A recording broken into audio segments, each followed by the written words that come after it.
K coaching classes.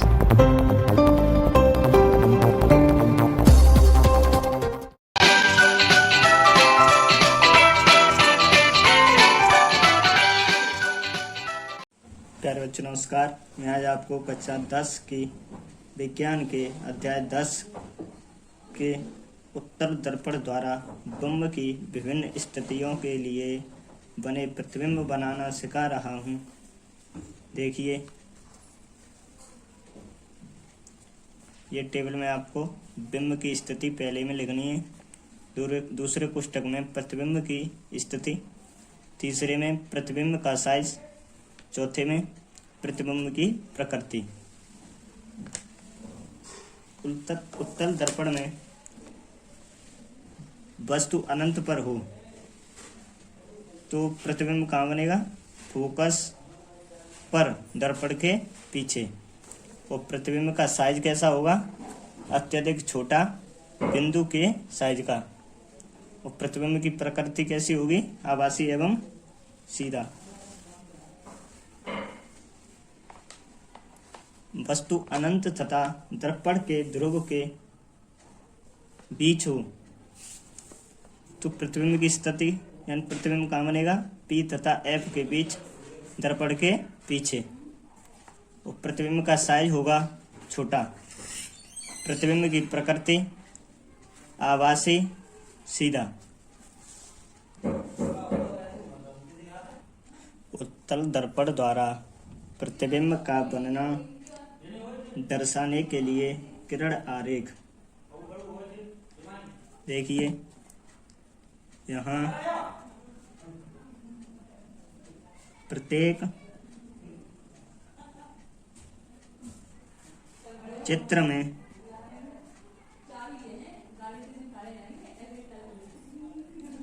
MN दर्पण का द्वारक है।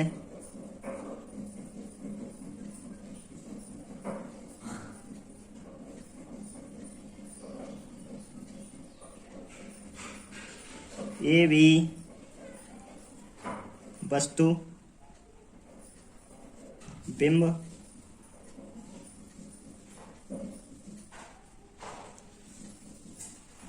A', B' प्रतिबिंब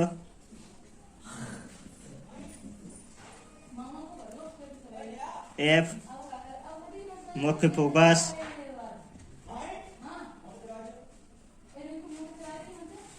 C वक्रता केंद्र तथा P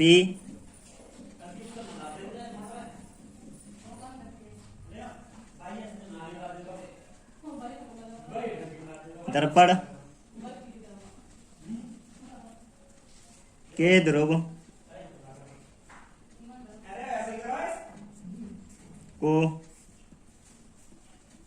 प्रदर्शित करता है। जब वस्तु अनंत पर हो तो प्रतिबिंब कहाँ बनेगा? इस स्थिति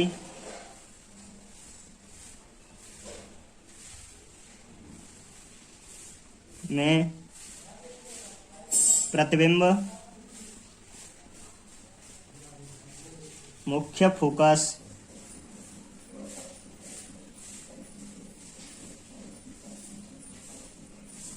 कैपिटल F पर, दर्पण के पीछे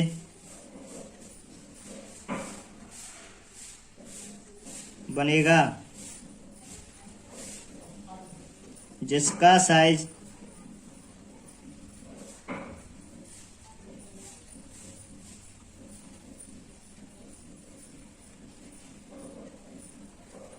अत्यधिक छोटा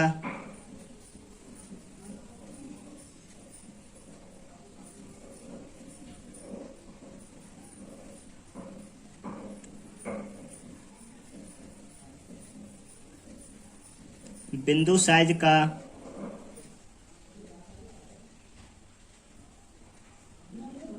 होगा। प्रतिबिंब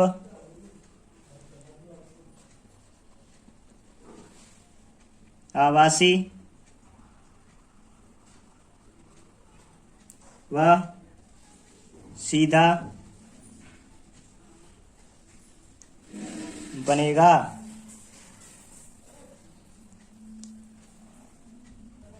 चित्र में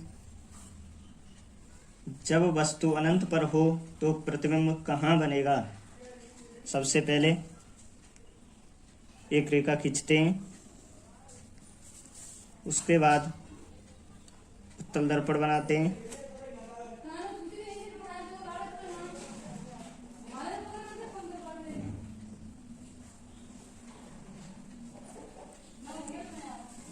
जब प्रकाश की किरण किसी तल से टकराकर वापस लौटती है,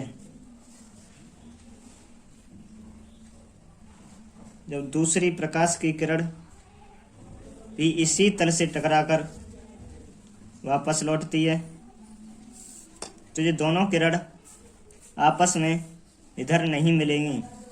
अनुमान लगा सकते हैं ये वाली किरण इधर,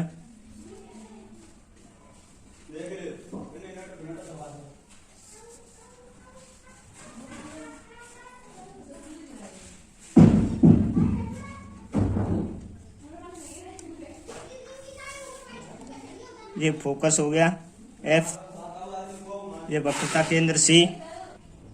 इस दर्पण को नाम दे दिया है M और N।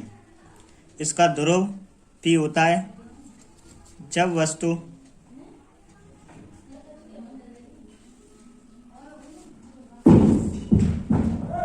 वस्तु को नाम देंगे A और B।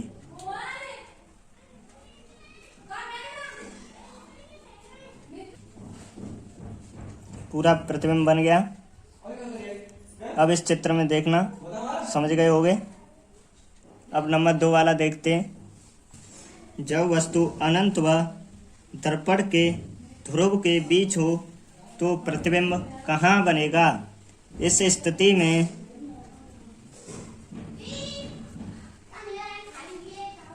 प्रतिबिंब ध्रुव P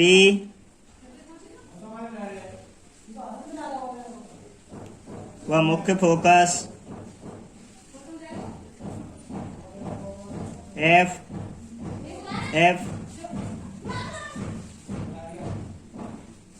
के बीच दर्पण के पीछे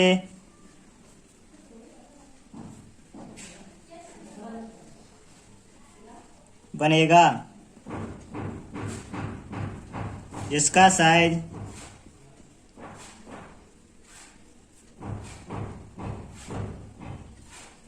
बिंब के साइज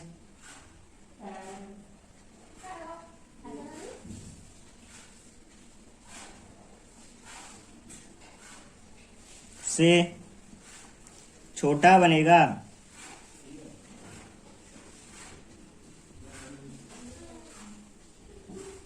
प्रतिबिंब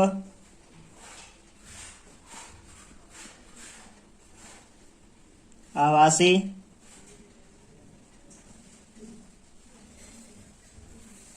व सीधा बनेगा।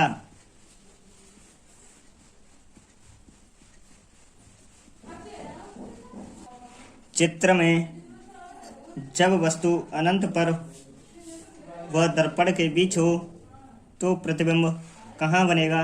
देखते हैं। पहले एक रेखा खींचिए, उसके बाद इसके बीच में एक उत्तल दर्पण बनाइए,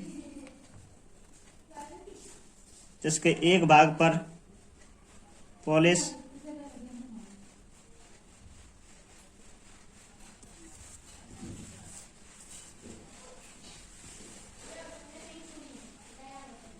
यहाँ वस्तु है, यहाँ से 2 प्रकाश की किरणें आती हैं।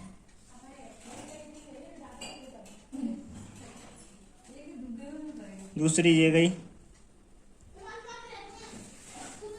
जिस तल में टकराकर वापस चली गई।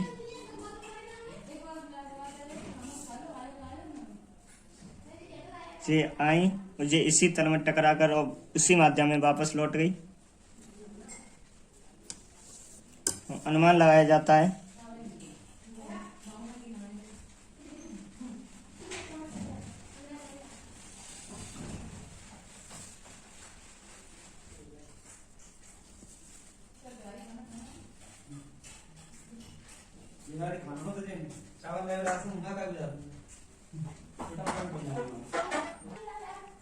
ये दोनों काटती हैं उस जगह प्रतिबिंब बनता है। ए डैश बी डैश, यहाँ फोकस, ये वक्रता केंद्र। दर्पण को नाम देते हैं एम और एन। वस्तु ए और बी, इसका ध्रुव पी होता है। उत्तल दर्पणों के उपयोग सामान्यतः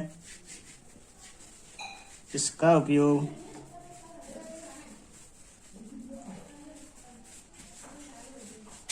वाहनों में पीछे का दृश्य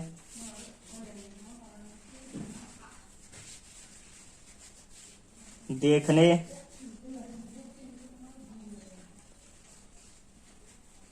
के रूप में किया जाता है।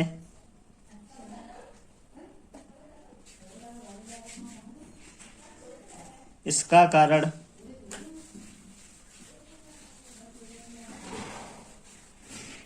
यह है कि उत्तल दर्पण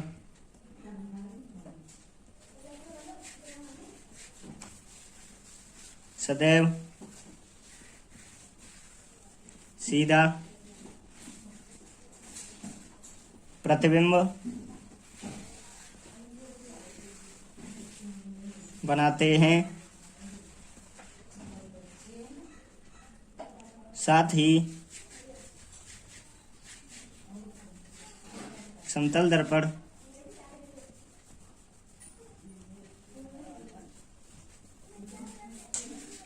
की तुलना में उत्तल दर्पण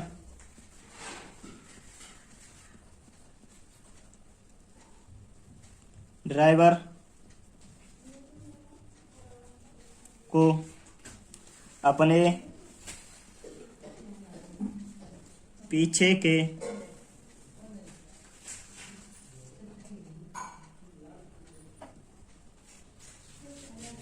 बहुत बड़े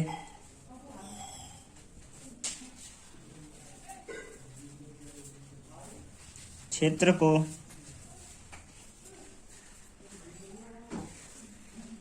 देखने में समर्थ बनाते हैं।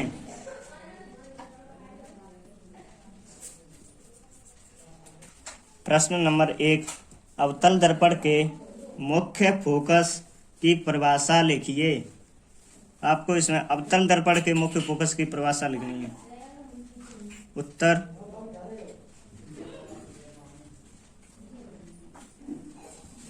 मुख्य अक्ष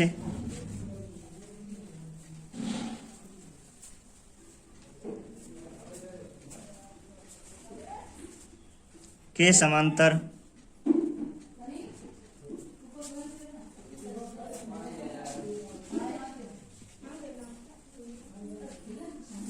आने वाली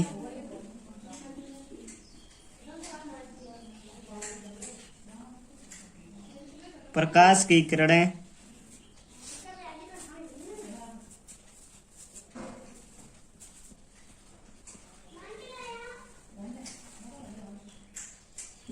अवतल दर्पण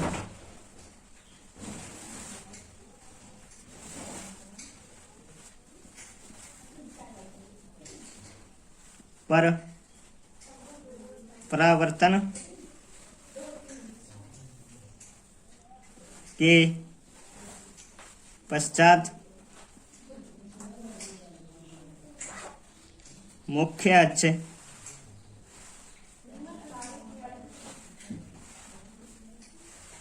पर जिस बिंदु पर मिलती हैं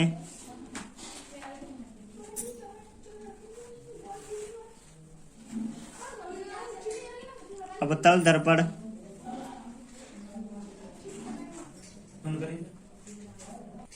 अवतल दर्पण का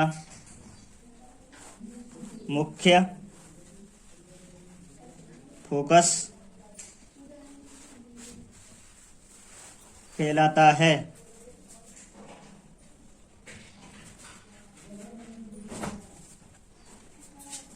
प्रश्न नंबर 2, उस दर्पण का नाम बताइए जो बिंब या वस्तु का सीधा तथा आवर्धित प्रतिबिंब बना सके। उत्तर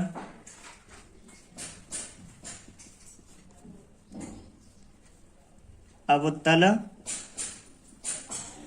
दर्पण।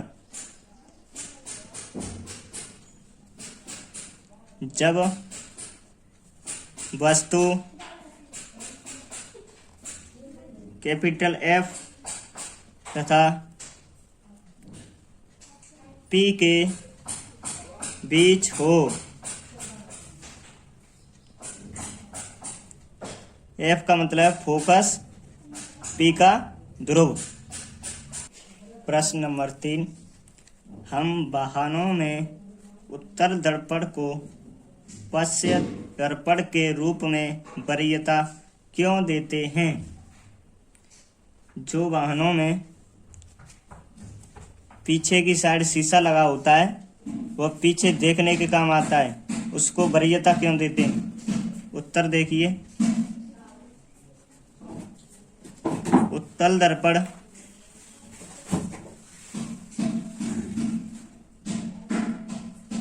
का उपयोग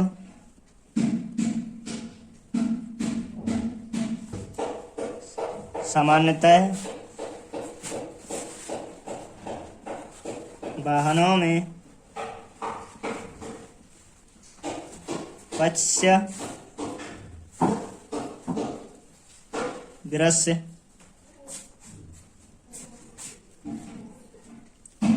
दर्पण के रूप में किया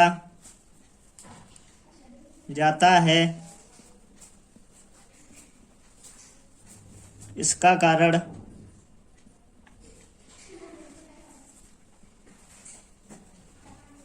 यह है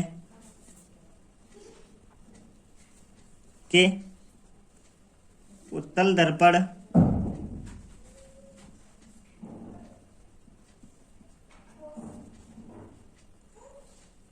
सदैव सीधा प्रतिबिंब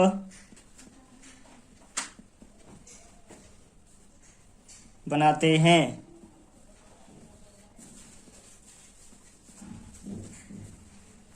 साथ ही समतल दर्पण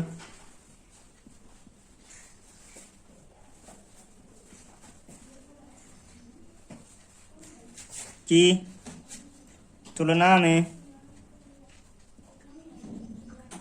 उत्तल दर्पण